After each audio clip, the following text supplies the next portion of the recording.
जननी जन्म सौख्यानां वर्धने कुल संपदां पदवी पूर्व पुण्यानां लिख्यते जन्म पत्रिका गजाननं भूतगणादि सेविदं कविता जम्बू पलसार पक्षितम उमासुतम शोक विनाश कारणम नमामि विघ्नेश्वर पादपंकजम आदित्याय च सोमाय मंगलाय बुधाय च गुरु शुक्र शनिभ्यश्च ராகவே கேதவே நமஹா. நவகோள்களின் துணை கொண்டு உலகெங்கும் வாழக்கூடிய நெக்ஸ்ட் ஜென் நேயர்கள் அனைவருக்கும் வணக்கம். நான் மக்கள் ஜோதிடர் டாக்டர் ராஜ்குமார் சிவாச்சாரியார் பேசுகிறேன். எல்லாரும் எப்படி இருக்கீங்க? நலமா இருப்பீங்க நம்புறேன். என்னுடைய பூர்ண ஆசீர்வாதம் உங்களுக்கு. இந்த வார ராசி பலன் என்று சொல்லக்கூடியது வகையில எப்பொழுதுமே ஒரு விஷயம் ஞாபகம் வச்சுக்கோங்க. நாம செய்யாததை நாள் செய்யும், நாள் செய்யாததை கோள் செய்யும் சொல்லுவாங்க. கோள்னா கிரகம். நம்ம ஒரு விஷயத்த மறந்துடும், கிரகங்கள் மறக்காது. அந்தந்த நாள்ல இன்னைக்கு வெள்ளிக்கிழமை அப்படின்னு சொன்னா இன்றைய தினம் சுக்கிரனுடைய ஆதிக்கத்துல நம்ம இருப்போம். நாளைய தினம் சனிக்கிழமை சனி பகவானுடைய ஆதிக்கத்துல நம்ம இருப்போம். அந்த மாதிரி இந்த வார ராசி பலன் அப்படின்னு சொல்லும் பொழுது எதை எப்படி சமாளிக்க வேண்டும் என்பதை முதலில் கற்றுக்கொள்ள வேண்டும். எப்படி செய்யணும்? 12 ராசிக்கும் நான் பலன்கள் சொல்றேன். யாரிடம் பேசக்கூடாது, அதே போல யாரை அதிகம் நம்பக்கூடாது, அதே போல எந்த ஒரு விஷயத்தை ரகசியமாக வைத்துக் கொள்ள வேண்டும், எங்கே பணத்தை கவனமாக கையாள வேண்டும், யாருக்கு திடீரென்று நல்ல செய்தி வரும், யாருடைய வாழ்க்கையில் எதிர்பாராத ட்விஸ்ட் இருக்கும். இது இந்த வாரத்திற்கான ராசி பலன். இந்த வாரம் இதுதான் நடக்கும். இந்த வார ராசி பலன் நான் சொல்றேன் இல்லையா, இந்த வாரத்துல இதுதான் நடக்கும். எல்லாருமே என்கிட்ட சொல்லுவாங்க, இந்த நெக்ஸ்ட் ஜென் காணொலி பார்க்கக்கூடியவர்கள் எல்லாருமே சொல்லுவாங்க, சுவாமி நாங்க உங்க சேனல் பார்க்கும்போது எனக்கே சொன்ன மாதிரி இருக்கு சில விஷயங்கள்லாம் அப்படின்னு சொல்லுவாங்க. வாழ்த்துக்கள். கண்டிப்பா நல்லதே நடக்கணும், இன்பமே சூழ்க, எல்லோரும் வாழ்க அப்படின்னும் போது எல்லாரும் நல்லா இருக்கணும் அப்படிங்கிறது தான். உங்களுக்கு ஏதாவது இப்ப நான் உங்களுடைய இந்த வார ராசி பலன் சொல்லும்போது அதுல உங்களுக்கு ஏதாவது ஒரு சிறு சந்தேகங்கள் இருக்கும்பொழுது கண்டிப்பா உடனே டிஸ்கிரிப்ஷன்ல நம்பர் இருக்கு, உடனே கால் பண்ணி பேசுங்க. எங்க குருஜி கிட்ட ஒரு நிமிஷம் நான் பேசணும், எனக்கு ஒரு அப்பாயின்மெண்ட் எடுத்து கொடுங்க, நான் சுவாமி கிட்ட பேசணும் அப்படின்னு சொல்லி இந்த வார ராசி பலன்ல ஏதாவது இருக்கா உடனே டக்குன்னு கேட்டு அதை கிளியர் பண்ணிக்கோங்க. உங்க சுய ஜாதகத்தை பார்த்து ஒரு முறை நீங்க கிளியர் பண்ணிக்கோங்க. அப்போ இந்த வார ராசி பலன்ல உங்களுக்கு மைண்ட் செட் தெரிஞ்சிடும். ஸோ நம்ம இப்படிதான், நம்ம லைஃப் இப்படி, இந்த வாரம் நமக்கு இப்படிதான் போகும், ஸோ நம்ம இப்படிதான் இருக்கணும் அப்படிங்கிறத பார்த்துக்கணும். ஏன்னா சிலருக்கு இதுல அதீத நம்பிக்கை இருக்கும். நம்ம ஒவ்வொருத்தர் சந்திராஷ்டமமா நம்ம இப்படிதான் இருக்கணும், இன்னைக்கு நமக்கு அஷ்டமச்சனியா, நமக்கு கண்டகச்சனி நடக்கிறதா, நம்ம இப்படிதான் இருக்கணும். சில பேர் தெளிவாக இருப்பார்கள். சில பேருக்கு நம்ம சொல்லணும், சார் இது இப்படி கொஞ்சம் பார்த்து இருந்துக்கோங்க கேட்பாங்க. சில பேர் தனக்கு கஷ்டம் வரும்போது தான் தெய்வத்தை அதிகமா நினைப்பாங்க. சில பேர் கஷ்டம் வராத வரைக்கும் தெரியாது, அவங்க வாட்டுக்கு போவாங்க வருவாங்க, நீ போய் சாமி கும்பிட, எனக்கு அதெல்லாம் தேவையில்லை அப்படின்வாங்க. தனக்குன்னு ஒரு விஷயம் வரும்போது தான் கோவிலா ஓட ஆரம்பிச்சிருவான். அது போல ஜோதிடம் என்பது நம்மளை பத்தி நம்ம முழுக்க தெரிஞ்சுக்கணும். அதுதான் பிரம்மன் எழுதியதை அதனால்தான் பிரம்ம வித்தை கற்றவன் என்று ஜோதிடம் பார்ப்பவர்களை சொல்லுவார்கள். வாங்க ராசி பலன் போவோம். மேஷ ராசியிலிருந்து மீன ராசி வரைக்கும் எப்படி இருக்குன்றத பார்ப்போம். மிதுன ராசி நேயர்களே, மிதுன ராசிக்கு எப்படி இருக்குன்னா, இந்த வாரம் உங்க வாழ்க்கையில் ஒரு போன் கால், ஒரு மெசேஜ், ஒரு சந்திப்பு எதிர்பாராத மாற்றத்தை தரப்போகிறது.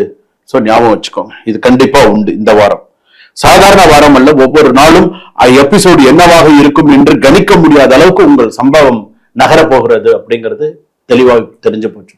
ஏற்கனவே மிதுன ராசி அப்படின்னு சொல்லும்போது கொஞ்சம் குழப்பமான ராசி தான். எப்படி இருக்கு, என்ன மாதிரியான பிரச்சனைகள்லாம் சந்திச்சுட்டு இருக்கீங்க அப்படிங்கிறது தெரியும். ஏன்னா ராசிக்கு இப்ப 2ஆம் இடத்துல ஜாதகத்துல குரு உச்சமாக இருந்தாலும் மிதுன ராசியை பொறுத்த அளவுக்கு ஓரளவுக்கு சில விஷயங்கள் தற்காத்துன்னு வந்துட்டீங்க. இன்னும் கொஞ்சம் இருக்கு, பார்த்துக்கோங்க. குடும்பத்தில் உங்களுடைய வீட்டில் கருத்துக்கு முக்கியத்துவம் கிடைக்கும். ஆனால் உறவினர் சொல்லும் வார்த்தை மனதில் குழப்பத்தை ஏற்படுத்தும். குடும்ப விஷயத்தை வெளியில் விவாதிப்பது தவிர்ப்பது நல்லது. சோ இதை ஞாபகம் வச்சுக்கோங்க. வேலை இடத்துல, அலுவலகத்தில் திடீரென புதிய பொறுப்புகள் உங்க கைக்கு வரலாம். உங்கள் திறமையை நிரூபிக்கக்கூடிய ஒரு நல்ல சந்தர்ப்பம் வரும். உங்கள் சக ஊழியர்களுடன் அடுத்த முயற்சியை முன்கிட்டு பகிர வேண்டாம். அரசாங்க உத்தியோகத்திலே இருப்பவர்களுக்கு காத்திருப்போர் பட்டியலுக்கு மாற்றக்கூடிய சூழ்நிலைகள் வரும். மிதுன ராசி பொறுத்தளவுக்கு அரசாங்க உத்தியோகத்துல இருப்பவர்கள் நீங்க கண்ணும் கருத்துமாக உங்களுடைய வேலையில பார்த்துக்கணும். யாரையாவது நம்பி பணம் கொடுக்கறது, யாரையாவது நம்பி ஏதாவது ஒரு விஷயம் செய்யறது, கணவருக்கு தெரியாமல் செய்வது, மனைவிக்கு தெரியாமல் சில விஷயங்கள் செய்வது, இந்த மாதிரி விஷயத்துல எல்லாம் தயவு செய்து போய் மாட்டிக்காதீங்க. சோ என்ன செய்யணும், எப்படி செய்யணும், டிரான்ஸ்பரண்டா இருக்க கொஞ்சம் கரெக்டா இருந்துக்கோங்க. வியாபாரத்தில் புதிய வாடிக்கையாளர் அல்ல புதிய தொடர்பு கிடைக்கலாம். குறிப்பாக பேச்சுவார்த்தை மூலம் லாபம் கிடைக்கும். ஆனால் பார்ட்னர்ஷிப் விதிமுறைகளை தெளிவாக வைத்துக் கொள்ளுங்க. நான் இப்படிதான் அப்படின்னு உங்களோட விதிமுறைகள் நீங்க உங்க பார்ட்னர்ஷிப் கிளியரா இருக்கணும், பார்த்துக்கோங்க. இஎம்ஐ லோன், தவணை தொகை அல்லது பழைய பாக்கி தொடர்பாக ஒரு நினைவூட்டல் வந்து கொண்டே இருக்கும். நீ இதுக்கு பணம் கட்டல, நீ இதுக்கு பணம் கட்டல, நீ இதுக்கு பணம் கட்டல, இந்த இஎம்ஐ மெசேஜ் வரும் பாத்தீங்களா, அது கொஞ்சம் சரியான திட்டமிடணும்னு கட்டுப்படுத்த முடியும். ஒரு நேரத்தில் பல கடமைகளை ஏற்காதீர்கள். எதை முதல்ல செய்யணும், எதை அப்புறம் பண்ணணுங்கிறத இந்த மிதுன ராசி புரிந்து வைத்துக் கொள்ள வேண்டும். ஏன்னா மிருகசீரிஷ நட்சத்திரம் ரிஷப ராசி, அடுத்ததாக திருவாதிரை நட்சத்திரம் மிதுன ராசி, அடுத்ததாக புனர்பூச நட்சத்திரம் மிதுன ராசி. இதுல மிருகசீரிஷம் புனர்பூசம் கூட ஓரளவுக்கு திருவாதிரை நட்சத்திரம் சமாளிப்பது ரொம்ப கஷ்டம். இவங்களுக்கு வாழ்க்கையும் ரெண்டு பட்டு தான் இருக்கு, வேலையும் ரெண்டு பட்டு தான் இருக்கு, குடும்பமும் ரெண்டு பட்டு தான் இருக்கு. எல்லா விஷயத்திலும் ஏதோ கடமைக்கு வாழ்ந்துட்டு இருக்காங்க அப்படின்னு சொல்லலாம். சோ எல்லாமே இருக்கு, எல்லாமே இல்ல அப்படிங்கிற ஒரு சூழ்நிலை சில சமயத்துல போயிட்டு இருக்கு. சோ ஒன்னும் கவலைப்படாதீங்க, நான் இருக்கேன். நீங்க உங்க நம்பருக்கு கால் பண்ணுங்க. முக்கியமா நீங்க திருவாதிரை நட்சத்திரமா இருந்தா எனக்கு கால் பண்ணுங்க, நான் உங்களுக்கு உங்களோட விஷயத்தை நான் கிளியர் பண்றேன். கவலைப்படாதீங்க. திருமணத்திற்காக காத்திருப்பவர்கள் திடீரென்று ஒரு நல்ல தொடர்பும் வரலாம். திருமண வாழ்க்கை தொடர் மனம் திறந்து பேச வேண்டிய நேரம். மறைத்து வைத்த கோபம் வெளியே வராமல் பார்த்துக் கொள்ளுங்க. யார் மேலேயும் கோவப்படாம கொஞ்சம் கரெக்டா, கணவன் மனைவி பேசுறது போறது வருது இல்ல கொஞ்சம் கரெக்டா பேசுங்க. திருமணம் கூடி வர்றது, திருமணம் அடுத்த ஆவணையில எல்லாம் சில பேர் திருமணம் கூடி வர்றதுனா நல்லா இருக்கும். காதல் உறவு நீண்ட நாட்களாக தொடர்பில் இல்லாத ஒருவர் மீண்டும் பேச தொடங்கலாம். தொடர்புல இருக்க மாட்டாங்க, 6 மாசம் ஆயிருக்கும். திடீர்னு கால் பண்ணி எப்படி இருக்க, நல்லா இருக்கியா, என்ன உங்ககிட்ட போன் காலே வரதில்ல, பேசுறது இல்ல, திடீர்னு ஒரு விஷயம் வரதுக்கான வாய்ப்புகள் இருக்கு. ஆனால் உணர்ச்சியில் உடனே முடிவெடுப்பது சரியாக இருக்காது. ஒருத்தர் பேசிட்டாங்கன்றதுக்கோசரம் உடனே நீ இது பண்ணிக்காத, யோசிச்சு எதுவாக இருந்தாலும் செய். விவகாரத்து தொடர்பாக பிரிவு தொடர்பான சூழ்நிலையில் இருப்பவருக்கு ஒரு முக்கிய உரையாடல் நடைபெறலாம். இரு தரப்பின் கருத்தையும் கேட்டு ஒரு முடிவு செய்வது நல்லது. குழந்தைகள் சம்பந்தப்பட்ட விஷயங்களில் கூடுதல் கவனம் தேவை. சோ இரு தரப்பு நீங்க பேசுறதுக்கான ஒரு உரையாடல் வருவதற்கான வாய்ப்புகள் இருக்கு. ரகசியம் மிகப்பெரிய எச்சரிக்கை. அடுத்த நகர்வு பற்றி யாரிடமும் முழு தகவலை வெளியிடாதீங்க. குறிப்பாக புதிய வேலை வாய்ப்பு, முயற்சி, பணம் தொடர்பான விஷயங்கள் எதையுமே கொஞ்சம் ரகசியமா வைத்துக் கொள்வது நல்லது. மிதுன ராசிக்கு இந்த வாரம் உங்கள் வார்த்தை மிகப்பெரிய சவால் என்ன தெரியுமா?